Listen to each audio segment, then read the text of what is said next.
Kemarin telah diartikan bahwa orang-orang yang menerima zakat adalah orang-orang yang sudah ditentukan jumlahnya ada 8 yang didawuhkan oleh Allah Ta'ala, innamas shadaqatu lil fuqara'i wal 'amilina 'alaiha wal mu'allafati qulubuhum wa fir riqabi wal gharimina wa fi sabilillahi wa ibnis sabil.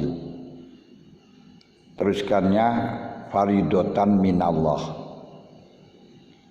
Orang-orang yang menerima zakat hanya 8 ini saja sebagai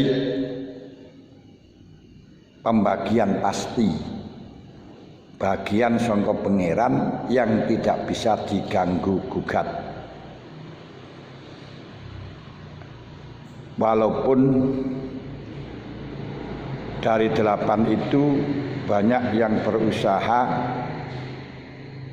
mengkontekstualisasikan dengan makna yang lebih luas. Contoh seperti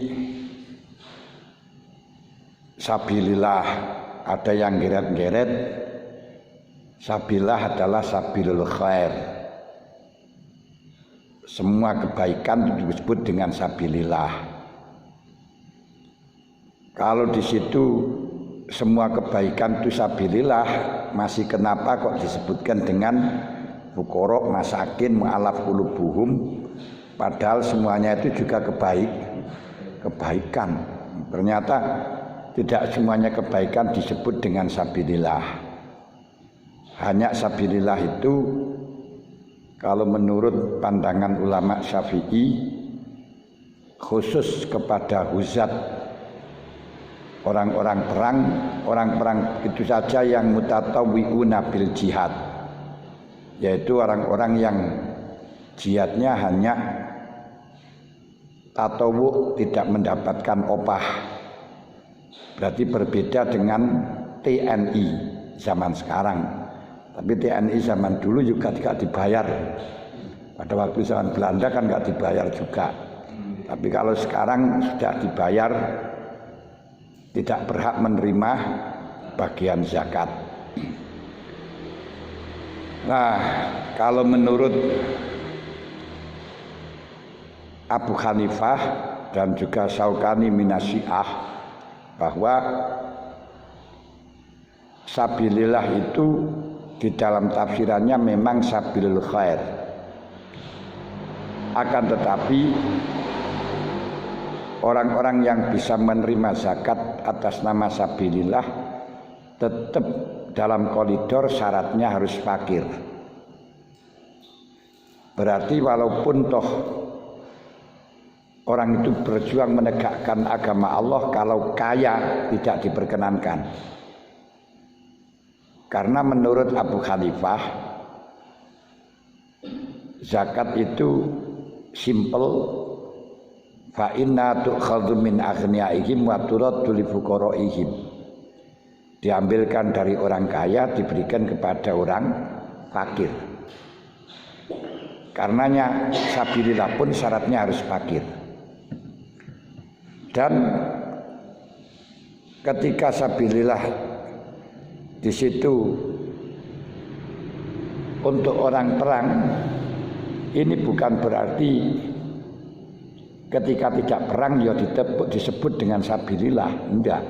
Ya waktu perang saja hanya digunakan operasional. Sehingga kalau nanti turah ya harus dikembalikan.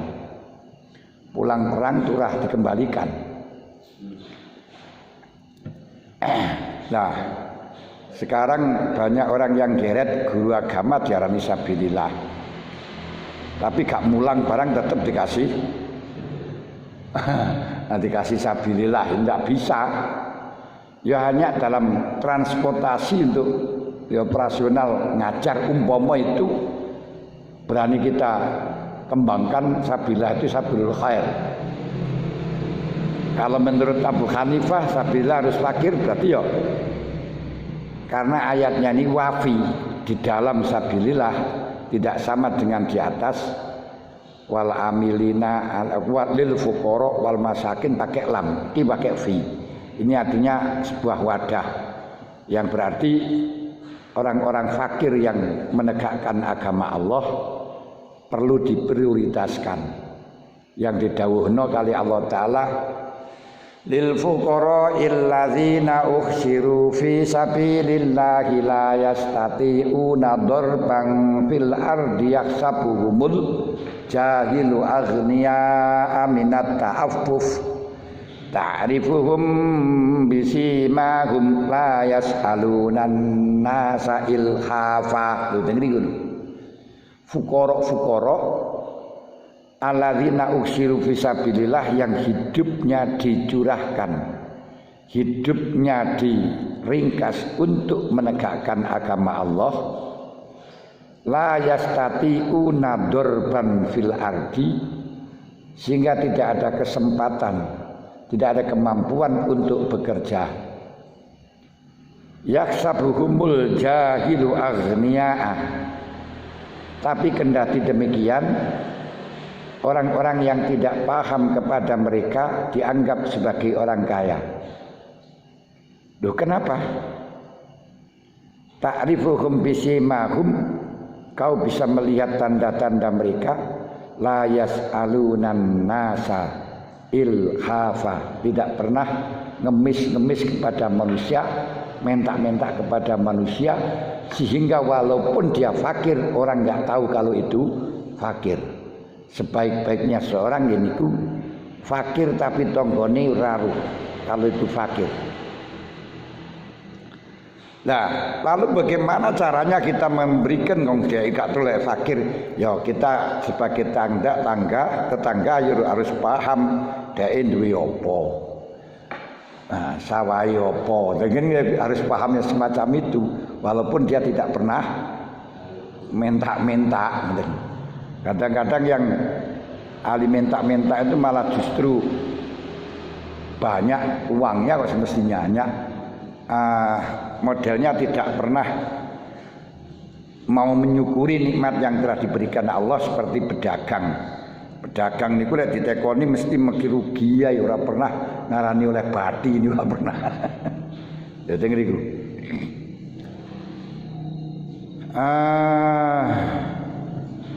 Terus dengan keterangan di atas ini menunjukkan bagi malik atau imam tidak diperkenankan menasarufkan zakat kecuali orang-orang yang sudah diketahui dengan jelas bahwa dia adalah golongan mustahikin. Kalau masih ragu mustahikin atau bukan, tidak bisa dikasih. Karenanya waman juila haluhu fa in da'adu fa islamin au fakran au maskanatan utiya bila yamin. Kalau ada orang yang tidak dikenal dia kaya atau miskin, terus ngaku-ngaku kalau Islamnya masih lemah, ngaku-ngaku kalau dia seorang fakir, ngaku-ngaku kalau dia seorang miskin, semacam ini nggak usah kita sumpah, langsung dikasih saja. Nggak usah kita sumpah, nggak usah perlu saksi. Tapi kalau dia itu mengaku keluarganya banyak, sebenarnya hartanya banyak tapi keluarganya lebih banyak, atau mengaku hartanya ludes habis. Nah, kalau seperti ini apabila kita ketahui ya diterima, kalau tidak diketahui tidak boleh. Tapi kalau mengaku sebagai amil atau mu'alaf atau mukatab tidak bisa terima. Makanya kecuali ada saksi atau kabar yang sudah masyhur bahwa dia ada seorang amil. Oleh karenanya kalau ada orang tiba-tiba datang minta bagian zakat, konon kabarnya dia adalah sebagai amil, jangan dikasih. kalau tidak kita kenal jelas bahwa dia adalah hamil. Nah, itu bahaya nanti. Kalau ternyata keliru, ya gak cukup apa yang kita katakan, apa yang kita sampaikan. Makanya zakat itu sebenarnya yang lebih baik diberikan kepada imam. Karena kalau diberikan kepada imam umpama keliru, imamnya keliru dalam membagi, kita sudah cukup, kita sudah tidak kewajiban untuk zakat lagi. Sebab setelah zakat itu diberikan kepada imam, sudah hilang dari pemilikan kita. Tapi kalau zakat itu diberikan kepada sendiri dengan cara wakil misalnya, terus dengan wakil gak diberikan, kita gak cukup.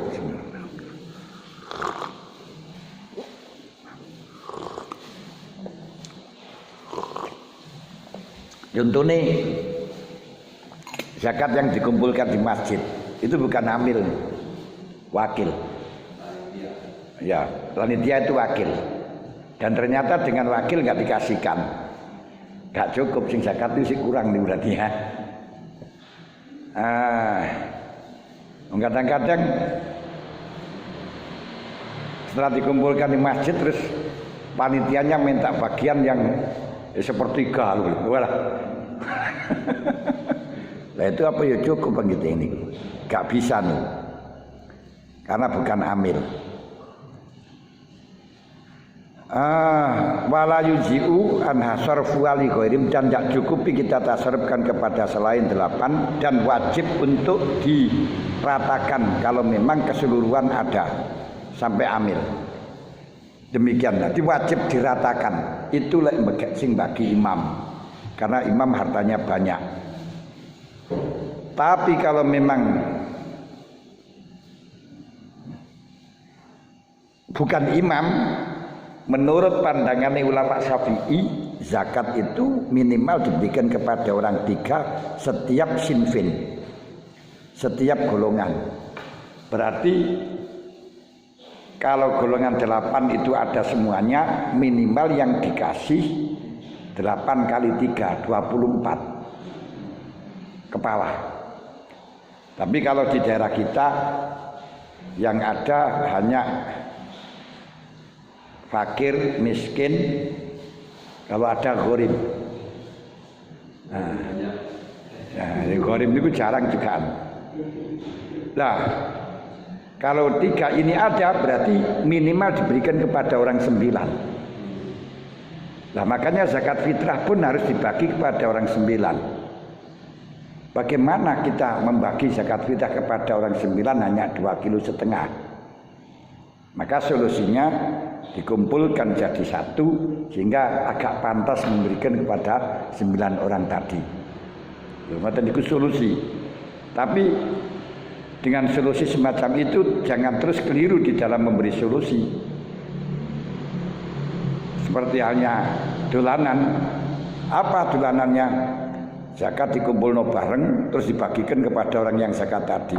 Lagi dolanan iki.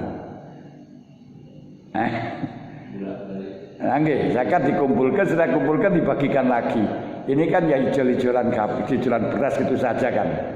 Tidak cukup itu kalau kembali lagi kepada yang berzakat. Lain kalau memang diberikan kepada imam. Termasuk imam amil itu wakilnya imam. Ketika diterima oleh imam terus dibagikan lagi kepada orang yang zakat tadi, gak apa-apa.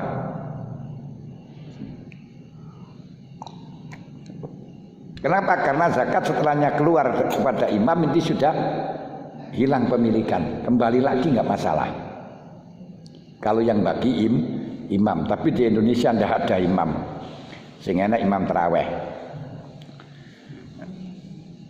Kenapa? Karena di Indonesia bukan negara agama, tapi negara bangsa. Lah negara bangsa itu aturan yang ada, undang-undang yang ada, ini tidak membedakan antara agama satu dengan yang lain, tapi ngatur hukum sosial sama rata antara Islam dan non-Islam sama.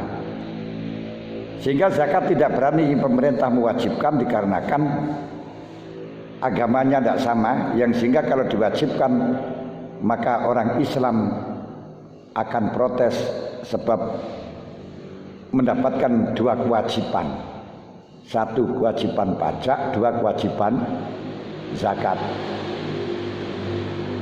Nah, kalau diatur seperti di Malaysia, siapa yang sudah bayar zakat, nggak bayar pajak, wah itu pas itu. Nah, enak kalau yang semacam itu adil, itu bisa terlaksana. Di Indonesia masih belum berani menentukan yang semacam itu. Hanya undang-undangnya yang sudah dibayarkan zakat tidak ditarik pajak. Tapi bukan orang yang sudah membayar pajak nggak ditarik pajak. Jadi kalau dia itu mempunyai uang 1 miliar terus dizakati 200 juta misalnya, yang 200 juta ini nggak ditarik zakatnya, gitu aja. Bukan berarti kalau 1 miliar dia mengeluarkan zakat misalnya 200 juta, kemudian kalau pajaknya misalnya pajak itu 15%. Jadi pajak itu besar sekali, ada sampai 30%. Melihat berapa hartanya. Kalau 30% 300 juta misalnya, berarti tinggal mengeluarkan 100 juta. Yakin orang-orang akan senang membayar zakat daripada pajak. Tapi kalau bayar pajak semacam bayar zakat semacam itu tanpa pajak, nanti pemerintah APBN-nya kurang. Karena masuk ke zakat akhirnya untuk pajak, untuk biayan gak punya. Inilah di Indonesia dilematis. Jadi separuh-separuh gitu lah dunia. Nah itu akhirnya gak berani memutuskan bahwa orang Islam boleh memilih satu antara zakat dan pajak, enggak bisa, enggak berani. Nah, jadi saya kira dulu itu undang-undangnya seperti itu. Ternyata orang-orang kaya itu protes, enggak itu ternyata tetap pajaknya ya tetap, yang akhirnya banyak orang yang enggan untuk membayar pajak dengan disembunyikan berapa jumlahnya, sebab rugi setelah bayar pajak saya dikongkon bayar, saya zakat tetap menurut. Nah, macam itu yang terjadi di Indonesia.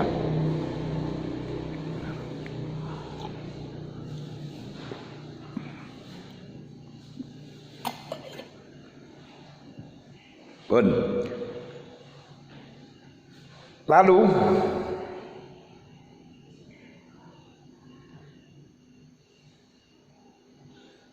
khotimah.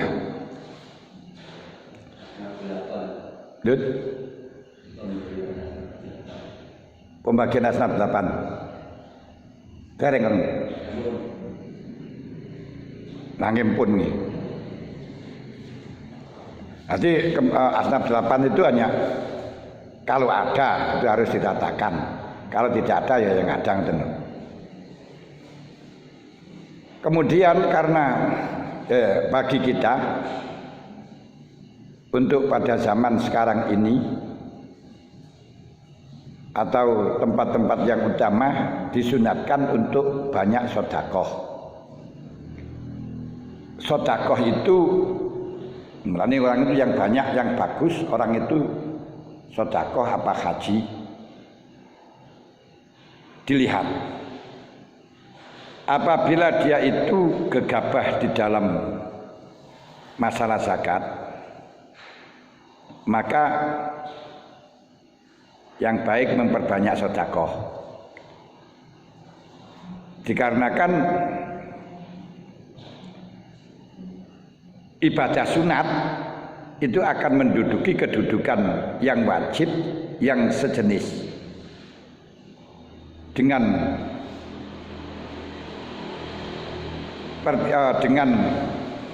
perbandingan 1 lawan 70. Berarti kalau panjenengan gak zakat tapi banyak sedekahnya. Nanti sedekah 70.000 menduduki kedudukan kewajiban zakat 1.000. Demikian pula sholat. Ketika panjenengan memperbanyak sholat dan ternyata ada sholat-sholat yang ketinggalan, itu nanti akan ditambeli dengan sholat-sholat sunat, tapi selisihnya gitu, 1 rakaat ditambeli dengan 70 rakaat.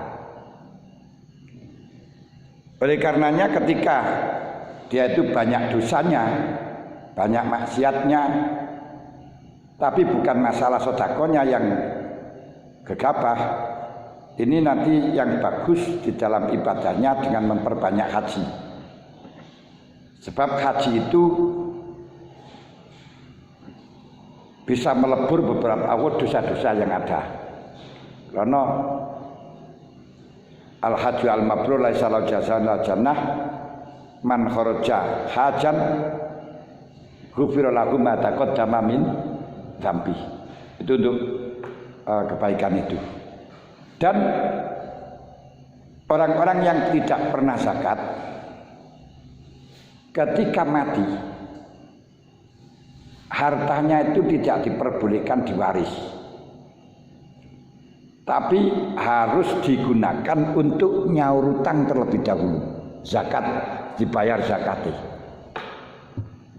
Makanya orang yang tidak pernah zakat itu malah justru menyengsarakan terhadap ahli warisnya. Nah, sekarang kalau nggak zakat bertahun-tahun, itu kalau dikalikan sudah berapa pintal. Nah, kalau bertahun-tahun terus gak zakat itu berapa kintal, dan nanti ketika mati harta itu tidak boleh diwaris, melainkan digunakan untuk membayar zakat terlebih dahulu, dilunasi kabeh. Dengan urutan seperti ini. Yukhraju awalan minat tilkatimah ulika bil aini karoh nin lazimah yatluhu ma lil mayyiti mimmu'a natin urfan fadainun mursalun fi dhimmati wa ba'dahu wasiyatun bisul syi'au madunahu li ghairi warisin rawau. Ketika orang itu mati, yang harus diselesaikan warisannya terlebih dahulu, bukan warisannya, keliru, tirkanya, tinggalannya, yang harus diselesaikan tinggalannya terlebih dahulu adalah ma'uli qabil ain, hutang-hutang yang ada sangkut pautnya dengan tirkah.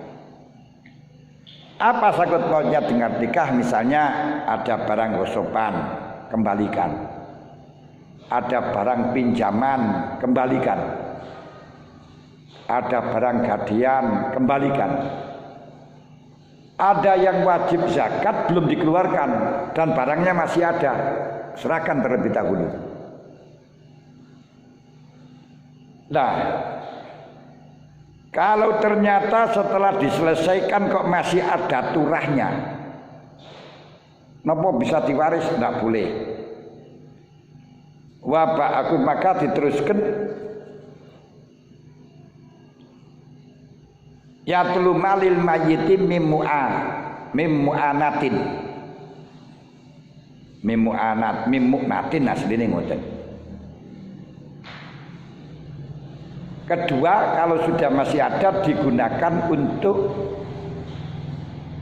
biaya perawatan jenazah, ongkosnya memandikan, buat beli kafan, beli kapas, sewa tanah kalau memang butuh sewa dengan urfan. Itu yang harus diselesaikan terlebih dahulu. Kalau memang mayatnya itu laki-laki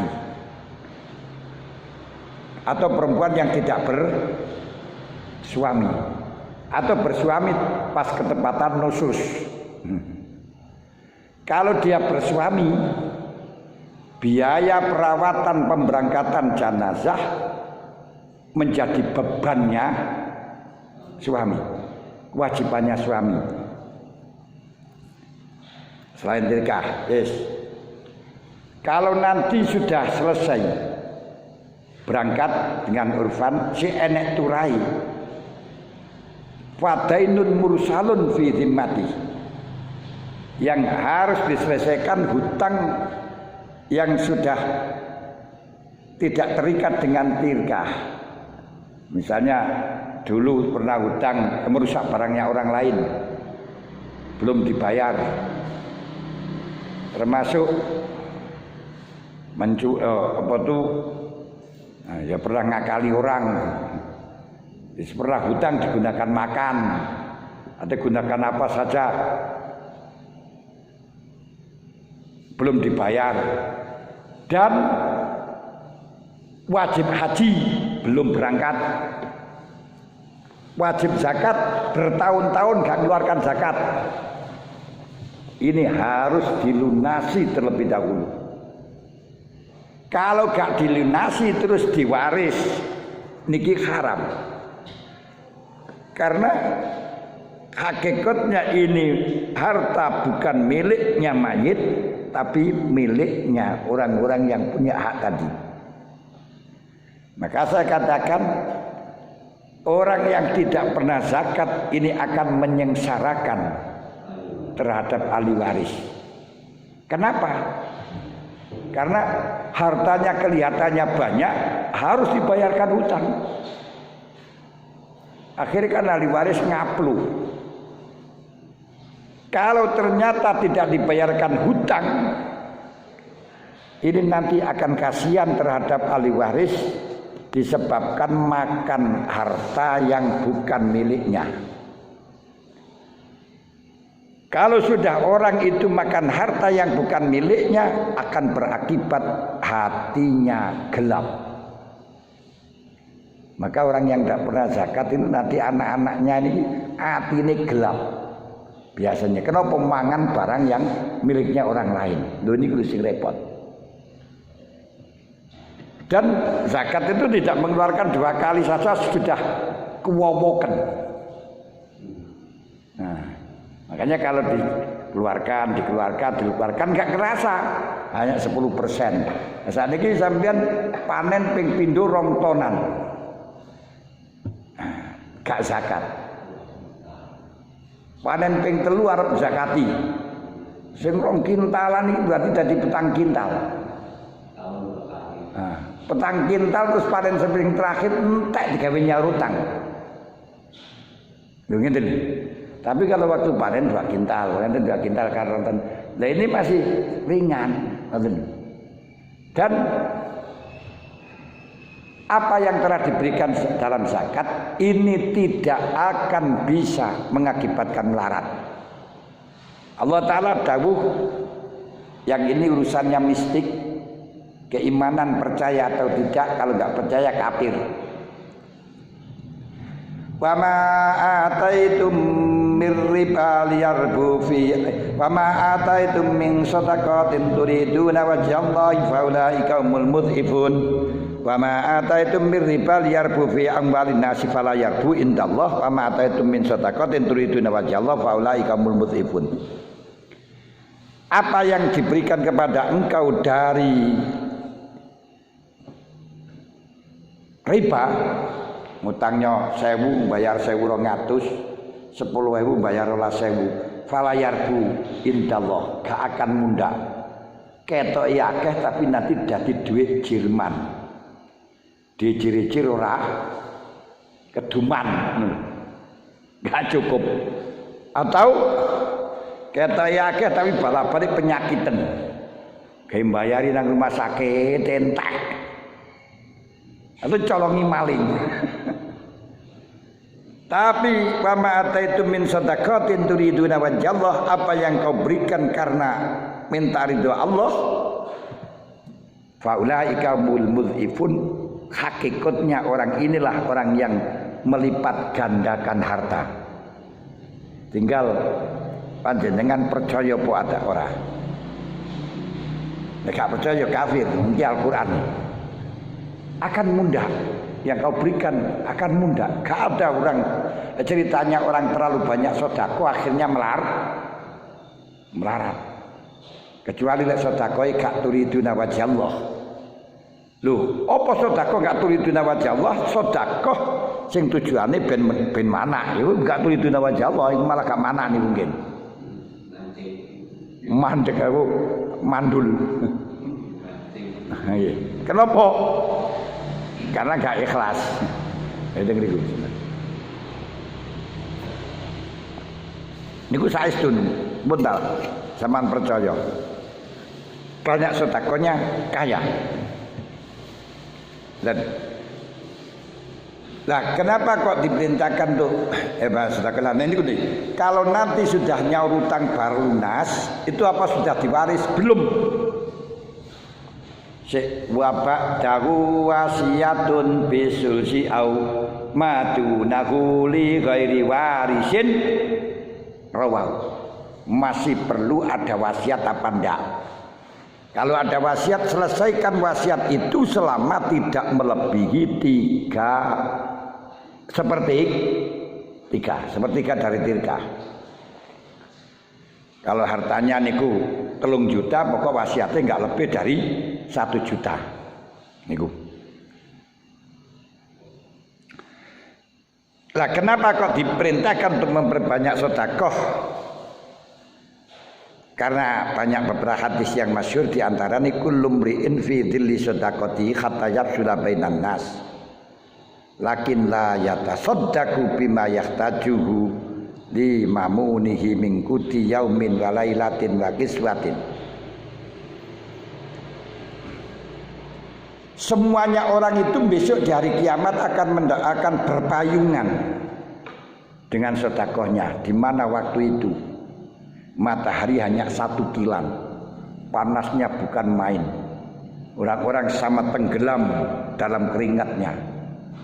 Wong kaya ngeten iki rada anis panas tidak karuan, keringetan terus. Nah, apalagi besok. Tapi bagi orang yang ahli sedekah maka akan berteduh di bawah sedekahnya. Cuman tidak boleh mensedekahkan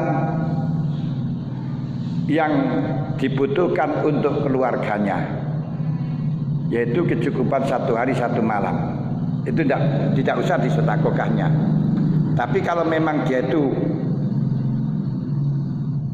yakin dicukupi oleh Allah, yuk nggak masalah. Pernah terjadi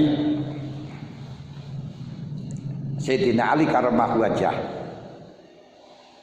Sayyidina Ali pagi-pagi dari Kanjeng Nabi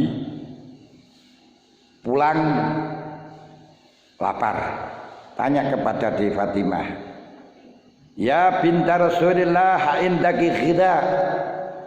Anaki Rasulullah niku lek manggil Dewi Fatimah niku ngoten, ya binta Rasulillah indaki khida, sampean duwe sarapan pagi. Khida niku sarapan pagi, lek asak sarapan sore. Tapi lek cara kita lek pagi sarapan, lek sore mangan.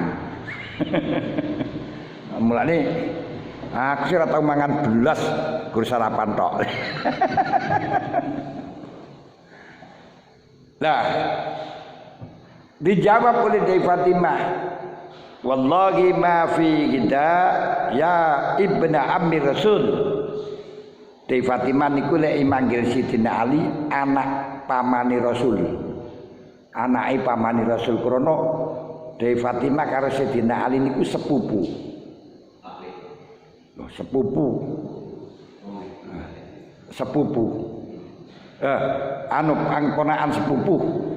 Ponakan sepupu. Wong kali Kanjeng Nabi sepupu. Di ponakan sepupu. Paklik sepupu. Dan Sayyidina Ali niku pancer wali. Maka kalau ada orang menanyakan hukumnya kawin dengan pancer wali, Sayyidina Ali pancer wali. Dan putranya juga banyak, nggak apa-apa. Kok di daerah kita tidak boleh, siapa yang nggak bolehkan? Wong tuwek sapa wong liyan. Wong kene undang-undang ini weh.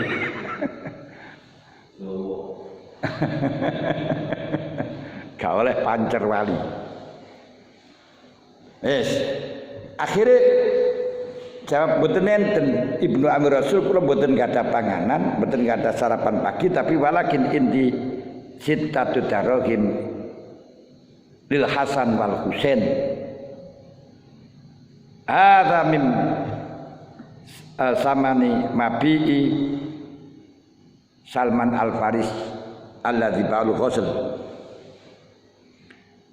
Niki kula mboten gadah sarapan pagi sing enek duit 6 dirham. Duit 6 dirham niki kagungan untuk persiapan sarapane Hasan Husain. Niki wau hasil penjualan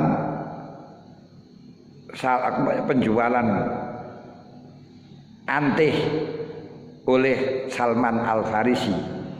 Krana Dai Fatimah niku kerja ngantih. Nenun dengan Salman Al-Farisi.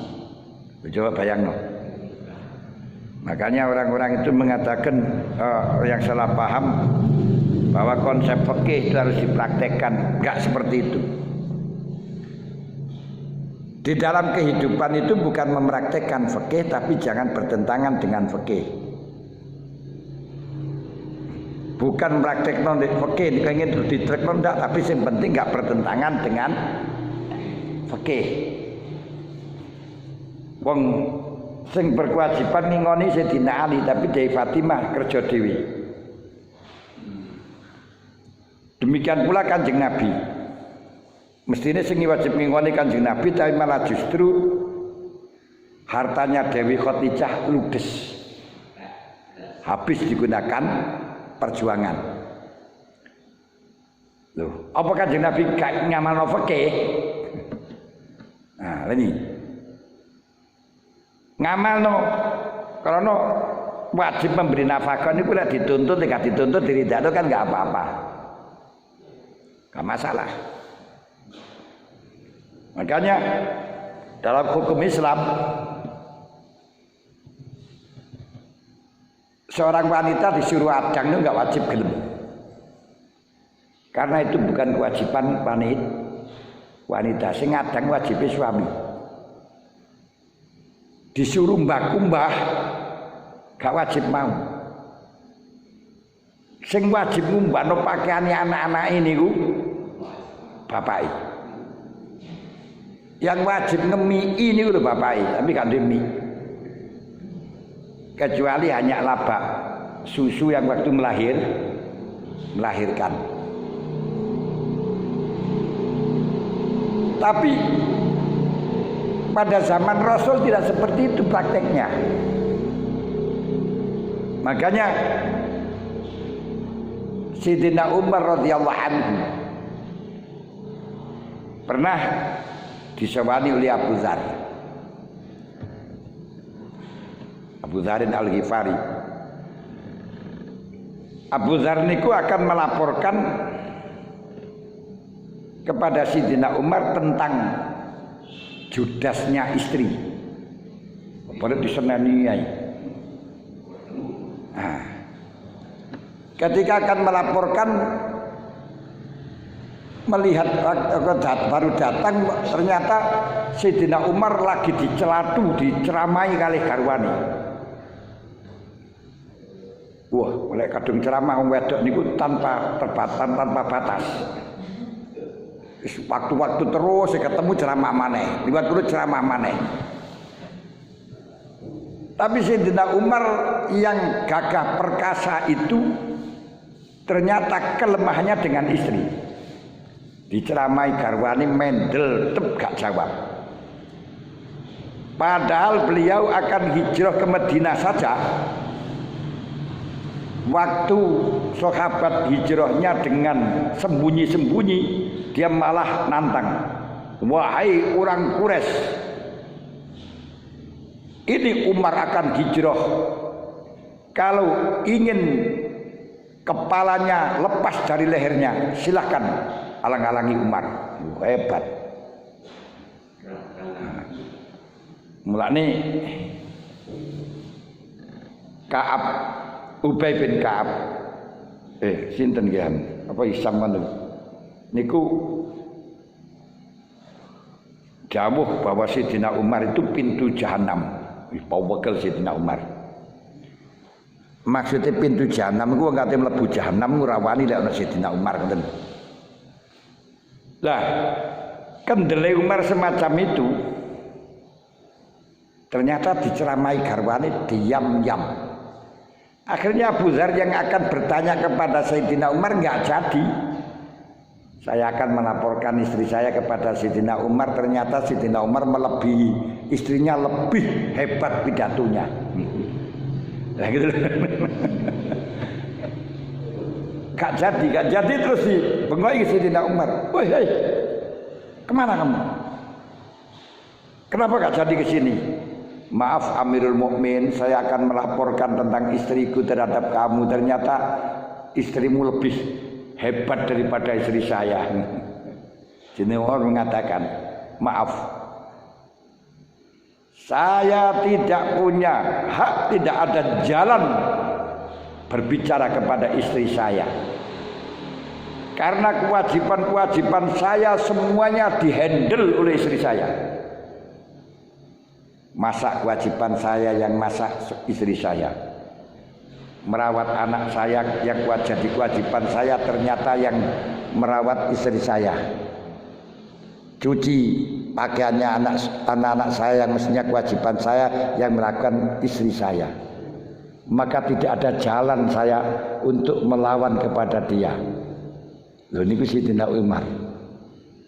Loh ternyata pada zaman Sayyidina Umar walaupun sing wajib ngingoni niku sing lanang, wajib umba-umba niku sing lanang, wajib ngedusi anake sing lanang, prakteknya enggak seperti itu. Wong saniki katene kon praktekno kon fikih kon nerapno hukum Islam. Niku ora paham deh ini. Nah, Sayyidina Ali pun juga demikian. Mestinya yang wajib masak kan Sayyidina Ali, tapi Sayyidina Ali datang minta sarapan kepada Dewi Fatimah, dijawab gak punya. Cuman ini ada 66 dirham untuk Said Hasan Husain karena hasil jual beli penjualan tenunan oleh Salman Al Farisi. Salman Al Farisi niku kali Kanjeng Nabi didadekno sahabat, didadekno dulur kali Abu Dzarin. Akhirnya diminta oleh Sayyidina Ali karena lapar, nawil niha, kekno aku. Gawa 6 dirham niku arep digawe pembeli makanan. Begitu akan digunakan membeli makanan, ternyata di jalan itu ada orang yang minta dengan asma Allah. Jangan sekali-kali ditolak orang yang minta kepada kamu dengan nama Allah. Minta yang Sayyidina Ali, man dzalladzi yuqridullaha qardan hasanan fayudha'ifah. Siapa yang menghutangkan untuk Allah akan dilipat gandakan. Akhirnya duit 6 dirham niku gak sida digawe tuku sarapan, diwenekno wong ngemis. Pulang dalam keadaan tangan kosong. Dewi Fatimah nangis.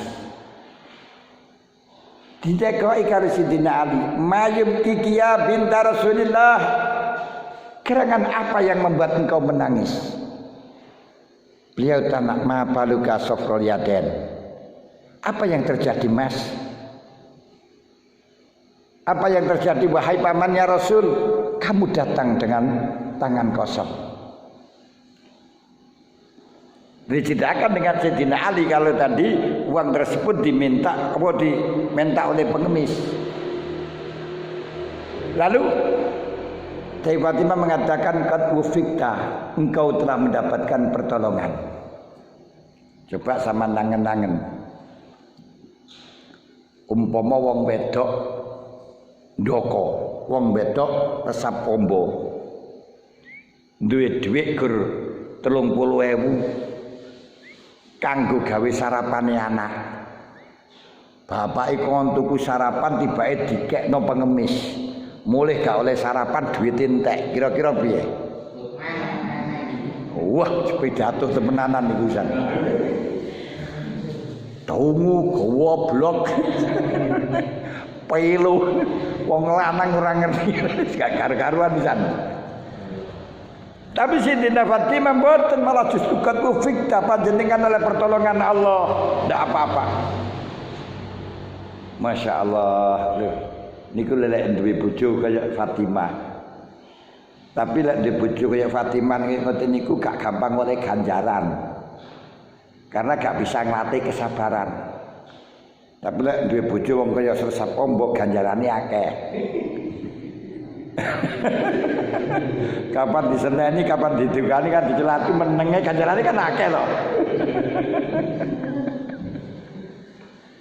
Nah, terus akhirnya Sayyidina Ali pamitan untuk datang pada Rasulullah. Di zaman sahabat niku kalau gak mangan, gak punya makanan, niku semuanya tumpahnya datang kepada Rasulullah. Karena Rasulullah niku apapun akan diberikan kalau ada. Kemudian ketika akan datang pada Rasulullah di jalan ketemu dengan Arabi. Arabi niku orang persilan. Wong Anggun. Anggun niku wong arek gunung. Anggun arek gunung. Arek gunung niku biasa ya ikhlas-ikhlas tapi ora duwe duka. Nah, ngomongi barang ya ora basa. Menjene kasar. Tapi bagus dengan masyarakat. Lah ini lek gunungan niku tekoni ndek pundi dalan ya Pak Muslim. Oh niku. Celak niku ngono sak kilo lebih kok. Apal dia nek ten desa. Dan kutho nek cedheki ora ruku. Ketemu Arabi membawa unta. Niku kenal karo Sayyidina Ali langsung, ya Ali. Istariha bimiatin. Ini dukun 100.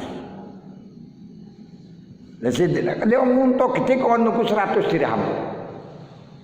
Sayyidina Ali jawab, wallahi ma fi syai'. Demi Allah saya enggak punya apa-apa.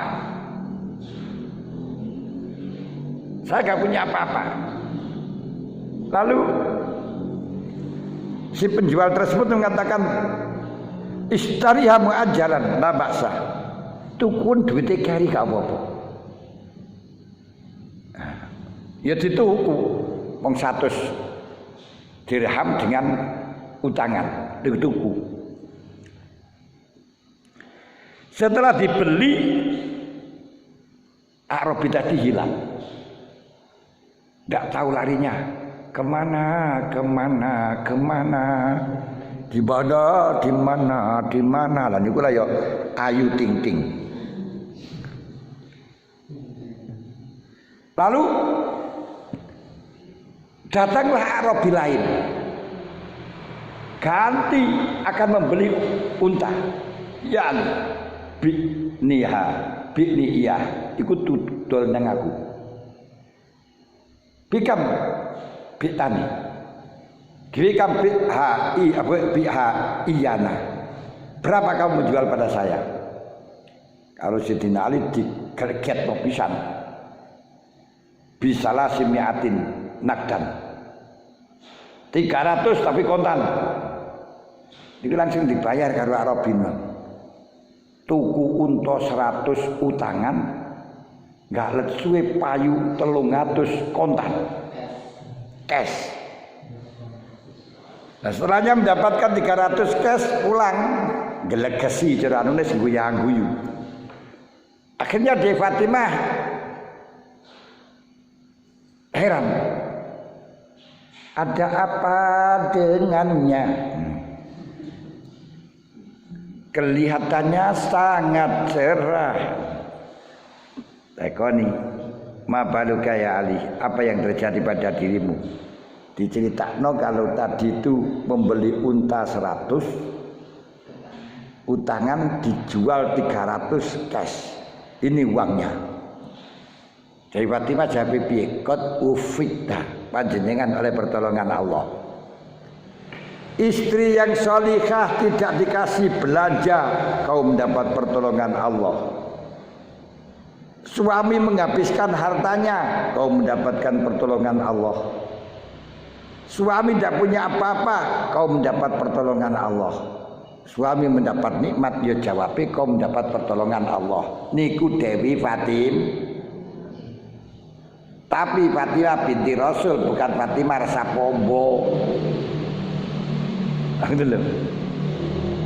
Wis geleges oleh 300 dirham.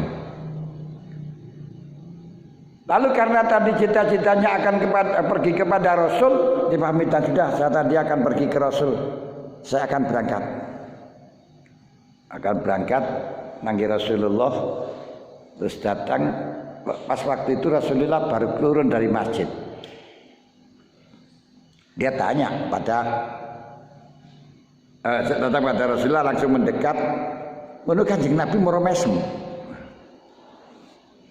Seakan-akan mengandung misteri yang ada dalam mesem. Kanjeng Nabi langsung dawuh, ya Ali, tukhbiruni am ukhbiruka. Sing cerita sampean apa aku li? Loh, kaget Sayyidina Ali, ternyata Kanjeng Nabi wis tahu, sudah ngerti apa yang terjadi. Ayo, yang cerita sampean apa saya? Ya, bagaikan manuk ditulup langsung mengatakan, bala anta ya Rasulullah, panjenengan mohon sing cerita. Ditekoi karo Kanjeng Nabi. Tadri manil arabil ladzi ba'ana kota minka waladzi istarahan minka. Kamu kenal dengan orang Arabi yang menjual unta pada dirimu dan Arabi yang telah menjual unta, membeli unta darimu? Lulu langsung tilak. Kok terjadi, kok Kanjeng Nabi kok wis ngerti. Sayyidina Ali baru mengatakan Allah wa Rasul a'lam. Yang tahu Allah dan Rasulnya. Lalu Sayyidina Kanjeng Nabi mengatakan, ketahuilah Ali, kau telah menghutangkan Allah dengan uang 6 dirham. Setiap 1 dirham oleh Allah diganti 50 dirham. Akhirnya 6 dirham menjadi 300 dirham. Ketahuilah Ali yang menjual unta kepada kamu itu malaikat Jibril, maka enggak perlu dibayar. Yang beli itu malaikat Mikail, wa fi riwayatin malaikat Israfil. Duh. Ini artinya ketika orang itu sedekah betul-betul uhsiru fi sabilillah. Wa ma ataitum min shadaqatin turiduna wajhallah fa ulaika humul mudhifun. Inilah orang yang melipat gandakan. Yang berjanji melipat gandakan adalah Allah, tapi kau tidak menggobresnya. Kau tidak memperhatikannya. Begitu Doro Kanjeng Dimas, Kanjeng Dimas mengatakan saya bisa melipat gandakan uangmu, bawa ke sini. Wah, bondong-bondong datang untuk melipat gandakan. Kok iso? Lah sing janji Gusti Allah fa ulaikumul mudhifun tidak digabres. Mergo ora ketok.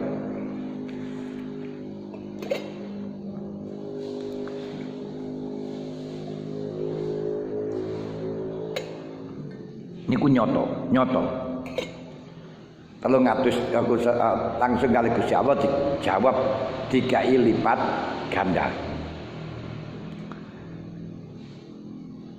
Beberapa misteri yang bisa kita rumuskan, diantaranya itu orang itu tidak berarti harus sesuai dengan tuntunan fikih, tapi yang penting enggak bertentangan dengan fikih. Niku maksud daripada pengamal syariat ngriku. Kedua, kendati orang tersebut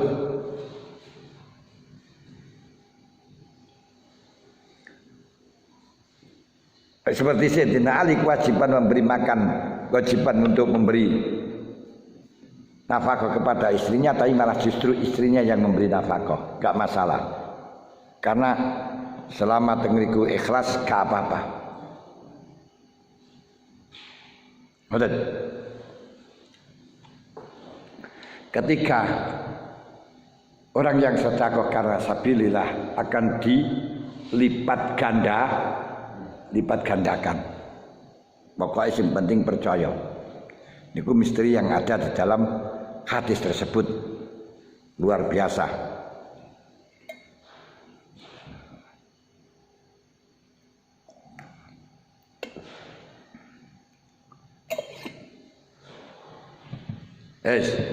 Niku lek kita gelem sedekah tapi lek sing panganane anake ora usah melok-melok ambean. Wong saya katakan tadi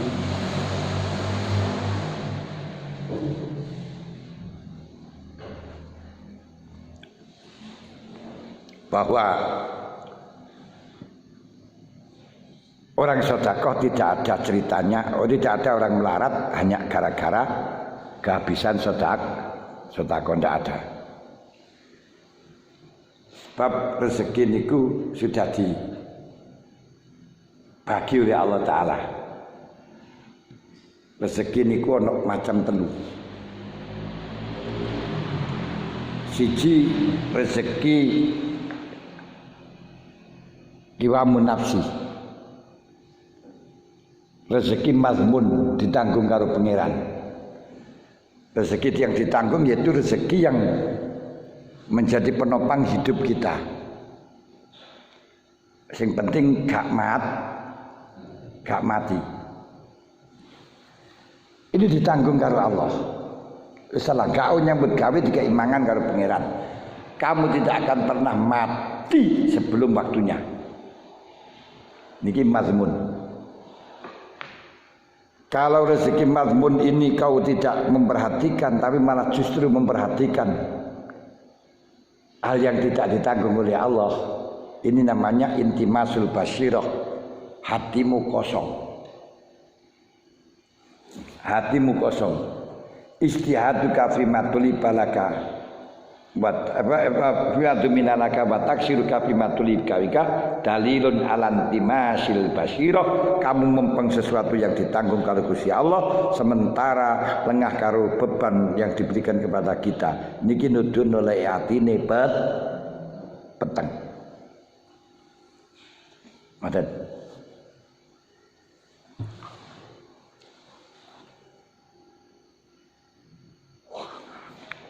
Nah, karena rezeki mazmun niku gak tahu kapan kita mati, tidak tahu. Kalau waktunya tidak bisa ditunda, kalau memang belum waktunya tidak bisa disengkakno. Idza jaa ajaluhum la yastakhiruna sa'ata wa la yastaqdimun. Lho karena niku kita gak akan mati, gak makan gak akan mati. Dicukupi karo pangeran pun. Sampai pada masa uji berlaku, entah tahun berapa masa uji berlaku harus ditanggung karo pangeran. Ora kudu nyambut gawe untuk rezeki, untuk pribadi, untuk benawai urip. Niku jenenge mazmun. Nomor loro ada kalanya rezeki maksum, jatah bagian. Didum tok, bukan rezeki mazmun. Lah rezeki maksum itu berapa? Apa kita wajib cari? Tidak. Rezeki mazmun tidak wajib cari, rezeki maksum juga tidak wajib cari. Kenapa kok tidak wajib mencari? Karena sudah ditanggung untuk rezeki mazmun. Rezeki maksum, orang itu tidak akan tahu perharinya bagiannya berapa. Panjenengan sesuk ngentekno uang piro? Gak ero. Sesuk imane piro? Gak ero. Gak tahu.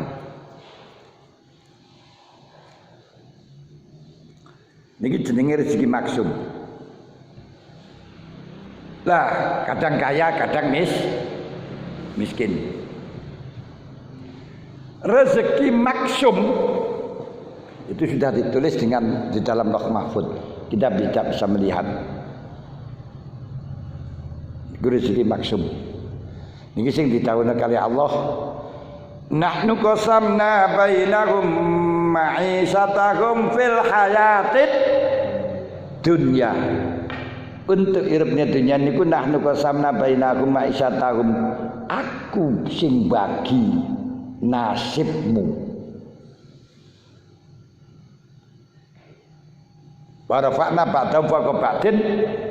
Tapi ada yang aku letakkan di atas, ada yang di bawah. Ada yang nangis, ada yang tertawa, ada yang miskin, ada yang kaya. Itulah romantika. Berkolek kaya kabeh sulit, siapa yang mau derep? Miskin kabeh sulit, akan derep di mana? Ke atas juragan. Nanti rafa'na ba'dahum fawqa ba'din liyattakhidha ba'dum ba'dan sukhriya, supaya saling lulut.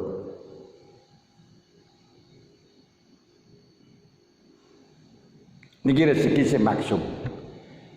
Nah, kalau rezeki maksum sudah ditentukan oleh Allah dan jumlahnya kita tidak tahu, diletakkan di mana kita tidak tahu, bahkan rezeki niku dari langit. Warizqukum fis sama. Rezekimu adalah di langit. Kalau seperti ini berarti kita mencari rezeki maksum tidak tahu, tidak wajib. Kenapa tidak wajib? Karena kita nggak tahu tempatnya di mana, berapa bagian kita. Tidak pernah Allah Ta'ala memerintahkan kita melakukan sesuatu yang kita tidak tahu. Syartul amir ayakunal makmur ya'lamu. Syaratnya perintah, kalau memang yang diperintah itu tahu apa yang diperintah. Murah roh patene ngap makini. Lho ngoten.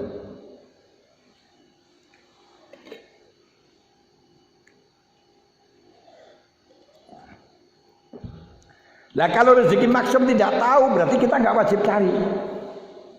Meneng wis enak jatane dhewe. Makanya kamakilin akilin ayat madzahibuhu wa jahilin talqahu marzuko banyak sejago sarjana banyak nembon niku ahli ekonomi tapi hidupnya melarat. Kamakilin ayat madzhab ibu karena enggak masarno, gak iso masarno. Wa jahilin talqahu marzuqa. Banyak orang yang bodoh, gak iso ngerti ekonomi, tapi talqahu marzuqa, kaya raya. Zaman bisa lihat nek wong turu kemplas-kempus yang dadi mantune wong sugih, kene sugih ya.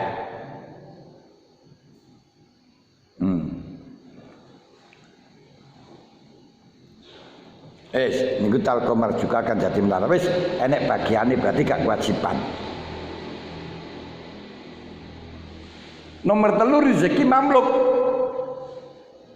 Harus digoleki. Rezeki mamluk niku yang dimiliki. Lah perkara yang dimiliki belum tentu menjadi rezekinya sendiri. Panjenengan nandur telo 5 hektar, dipangan kabeh. Mboten. Niku dibagi karo Gusti Allah. Hanya kamu menjadi pemilik, tapi gak bisa mangan. Ora kuat mangan sakit samono kae. Niki jenenge rezeki mamluk. Karena rezeki mamluk sendiri kita juga tidak tahu. Berapa yang kita miliki tidak tahu. Ya ora diwajibno goleki. Ngoten.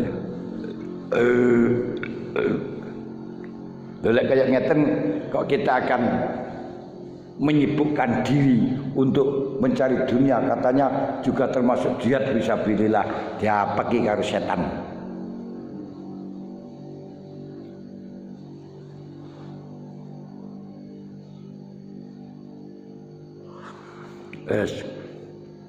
Niku nanti kayaknya cuman boleh yang berkait niku boleh. Allah Ta'ala dawuh Idza nudiya lis-salati min yaumil jumu'ati fas'au ila dzikrillahi wa dzarul bai' dzalikum khairul lakum in kuntum ta'lamun.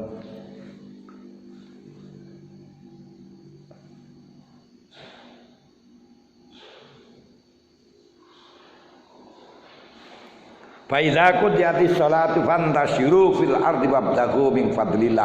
Lek wis diazani idza nudiya lis sholat menyamujafas au ila dzikri wajib datang nang masjid, gak boleh jual beli. Tapi wa idza qadau golek wis entek.